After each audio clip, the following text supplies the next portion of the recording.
the 10th lecture of this course. We have been talking about different things in this course. We learned about the structure of the course, that the structure of research. When we want to do research, we should have some kind of structure, like we have introduction, literature review, methods, results, and conclusion. And as I said earlier, that all our implications, all our examples will be drawn from linguistics or applied linguistics, because this is our specializations. And I thought today to give you some little practice, some little practical examples, just to give you the feeling of research.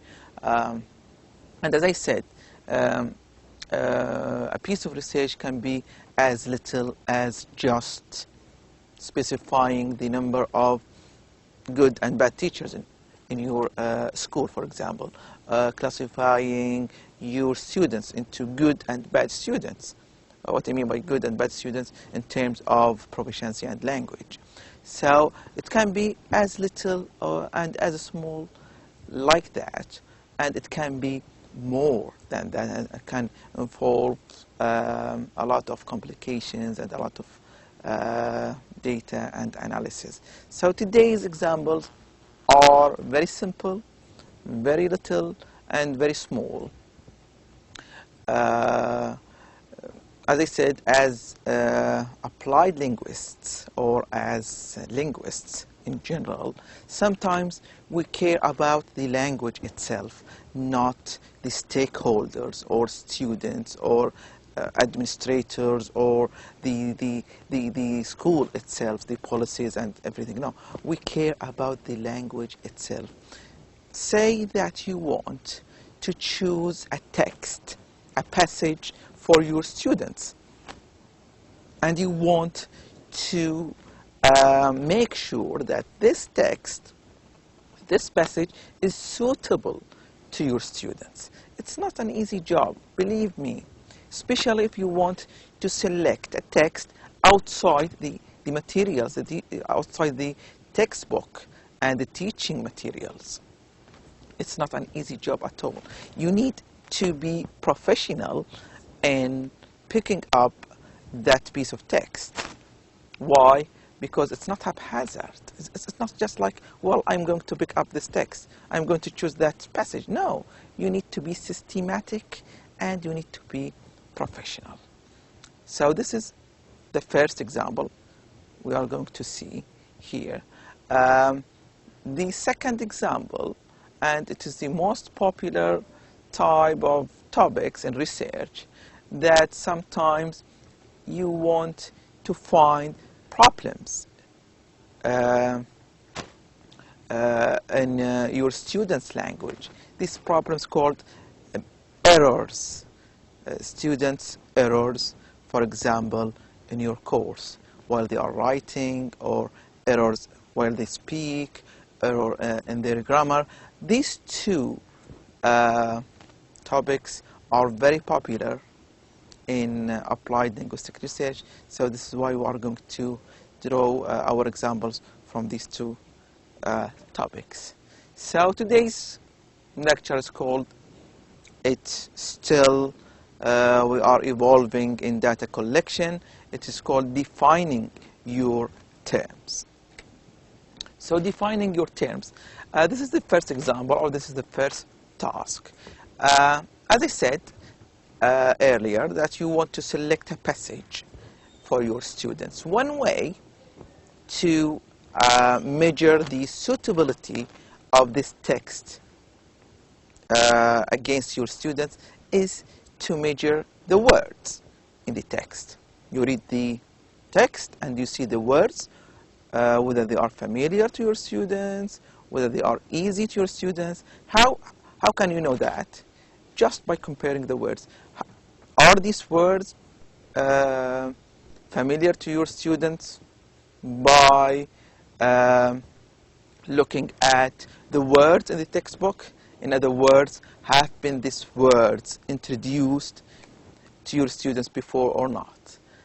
Have they seen these words before from their materials or textbooks you are giving them in this semester or in the previous semester? This is just one way to measure the suitability of the word. So word familiarity to your students, and the length of the text. Say that you want to give a text to beginners. You cannot give them 10 pages. You can't give them even 1 page. You cannot give them even a whole text, just 1 paragraph. But with advanced students, you can give them, depending on how advanced they are, you can give them 1 page, 2 page of texts or passages.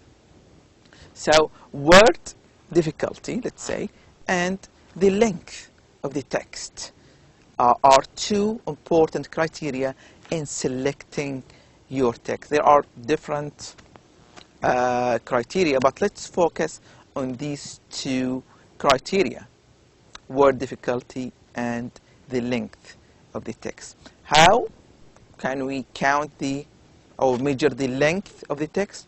By counting the words. How many words are there in this piece of text? Are there 500 words, 1,000 words? So this is one way.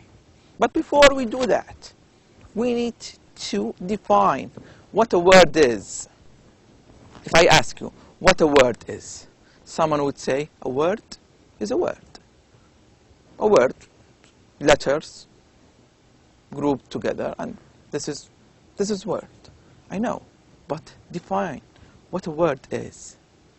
We need a definition. So based on that definition, we can count words. We can say, well, this is a word. Is it difficult to our students or not? Is it familiar or not? And let me give you an example. A and the.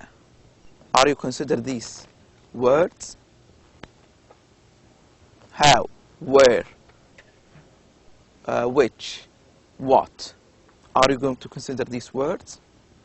You would say yes. But how about go and goes? Are these 2 different words?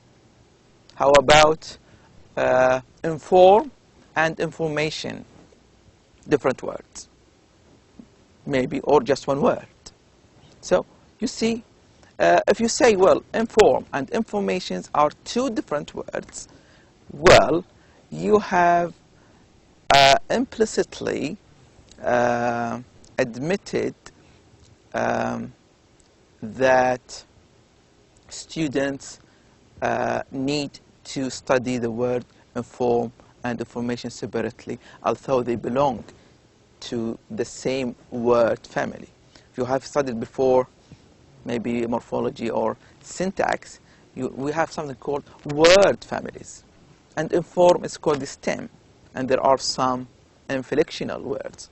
Information, informant, and a lot of derivations. So, again, we need to explicitly define what a word is. So counting things in spoken or written products can be harder than you think. Even what is a word can be complicated and caused a disaster to one of my PhD students when asked this in a Viva once. Yet one cannot count words without a definition. This is from Phil Schofield. He's a very well-known researcher in vocabulary and words, and he's here giving us some of his expertise and some advice to be followed. So he's saying here, counting things in spoken or written products can be harder than you think. Yes, it can be very, very hard, and we will see in the example here. Even what is a word can be complicated. So in this text, how many words are there? And let me give you the story of this PhD student. He went to the Viva. Viva is the oral defense after you finish your research, your PhD, your doctorate thesis. You submit it to the examiners. You come to that day. You sit with the examiners and they start to discuss your research before they announce, well, congratulations, you became a doctor. So this is the Viva, the oral defense. So this guy went to his Viva. It was about vocabulary and words. And the first question he was asked by the examiners, define a word. He couldn't answer. He couldn't answer. He researched words and vocabulary for 3 or 4 or maybe 5 years, and he couldn't answer that question. It was very hard and difficult. Why? Because from the beginning, he did not define the word. He thought it's not important. Well, I know what a word is, but no. I know that you know what a word is, but you need to define it. So you say, well, I will count go and goes as a one word. Why? Because they belong to the same part of speech. They are still verbs, go and goes, but with different inflections. So I will count them as just one word. But how about go and went? They passed. So you see, it's not an easy. You need, from the beginnings, to state that I will follow this definition. I will say that these words are separate words from these words. I will follow this model or framework. But again, it's not as you think. If you're going to define a word, it needs to be based on a rationale. It needs to be based on previous research, previous literature, and based on experts' definitions, and etc. You cannot just say, well, I will follow this. No, it needs to be justified and rationalized. So in this text, how many words are there? What problems arise in deciding on the answer? How would you prefer to resolve them in your definition of a word? How do you think a computer would resolve them if asked to count words? Yes. If we ask a computer to count these words, what do you think? Is it going to generate the same answer as yours or not? So let's read the text. At long last, I decided that I couldn't put up with the food any longer. But having taken that decision, I next had to decide where else to go to eat. I long for takeaway fast food. Indecisive, I first went to McDonald's, then KFC. Well, I'll give you some time to read the text, and you can pause the lecture to just test yourself. Just have some fun and test yourself how many words are there.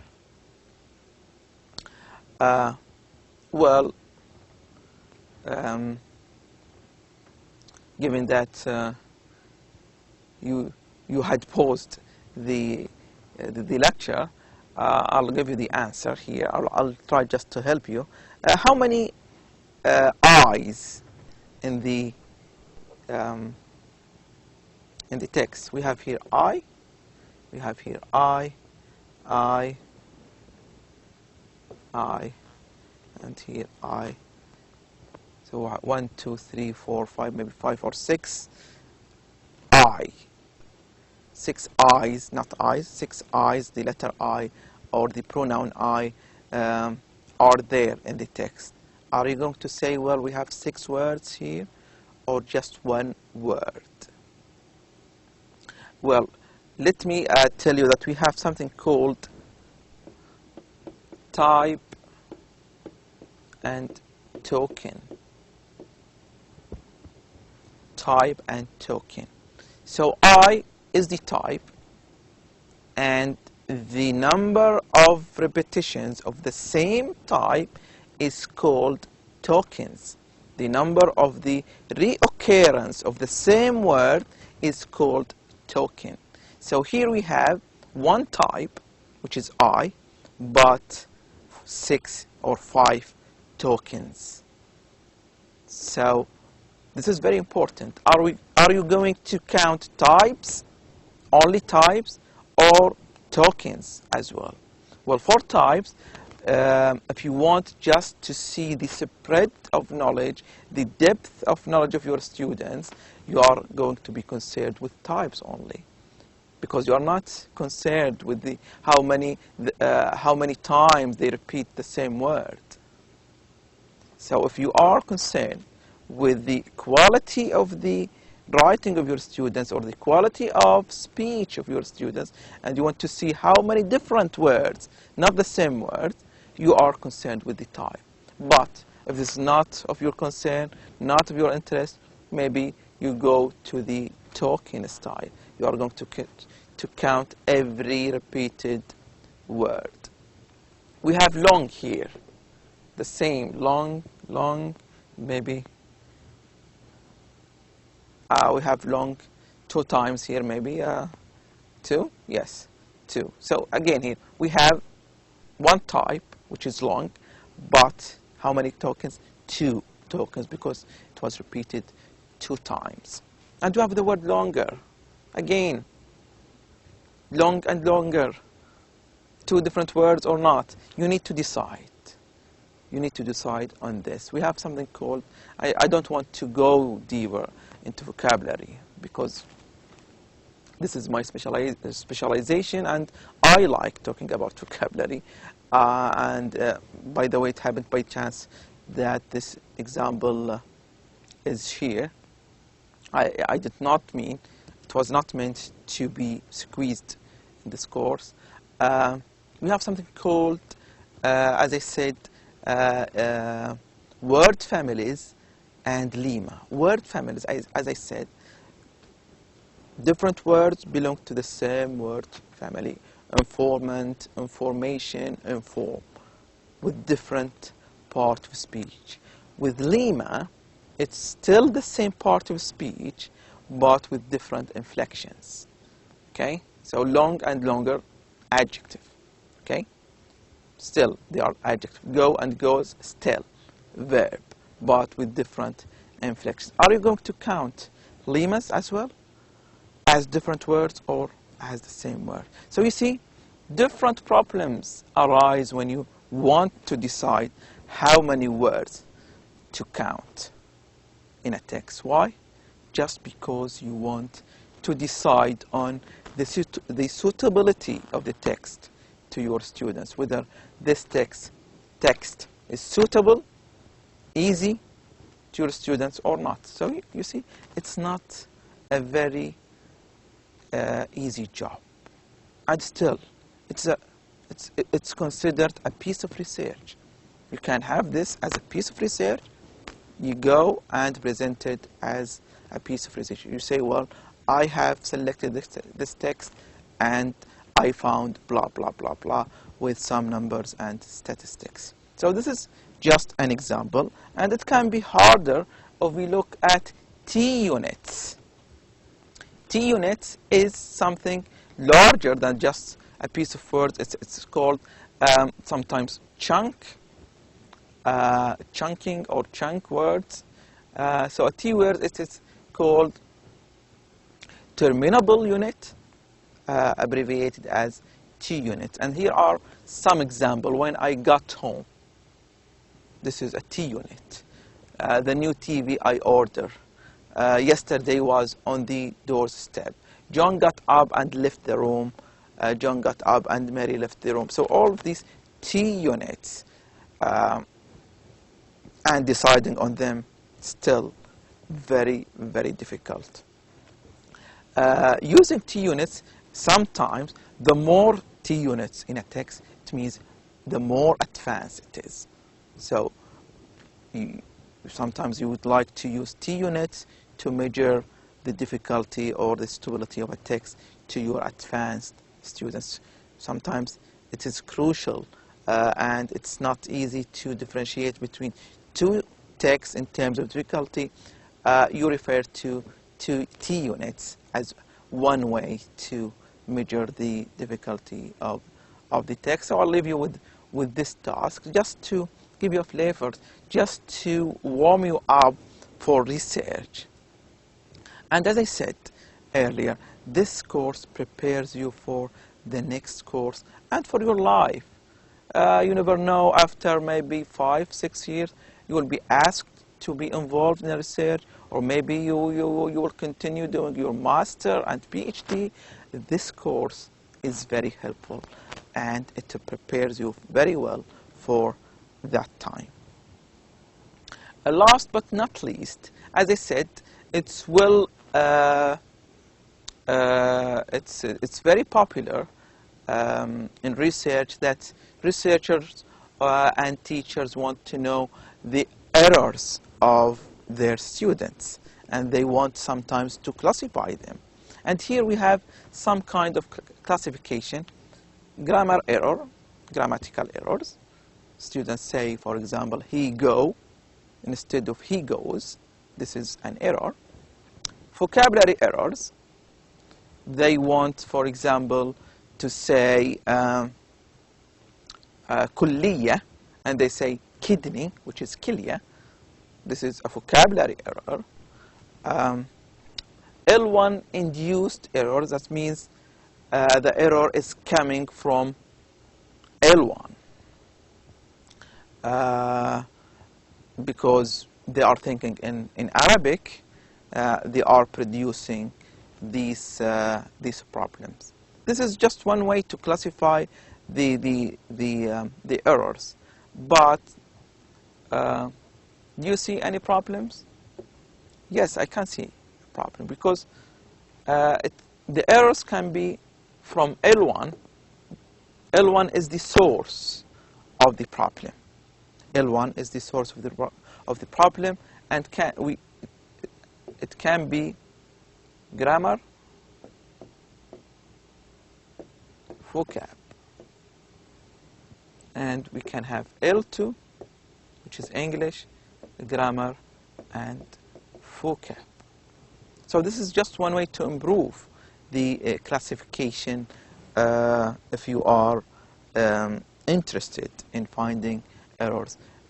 Errors coming from the Arabic language, in our case, L1, or coming from L2, English, in our case. This is just, as I said, to give you a flavor of research, some practical tasks to give you some fun instead of just giving you theoretical talks about research. This is just one way to change the mood of the course. I'll see you, inshallah, next lecture with more and more information about research method and design.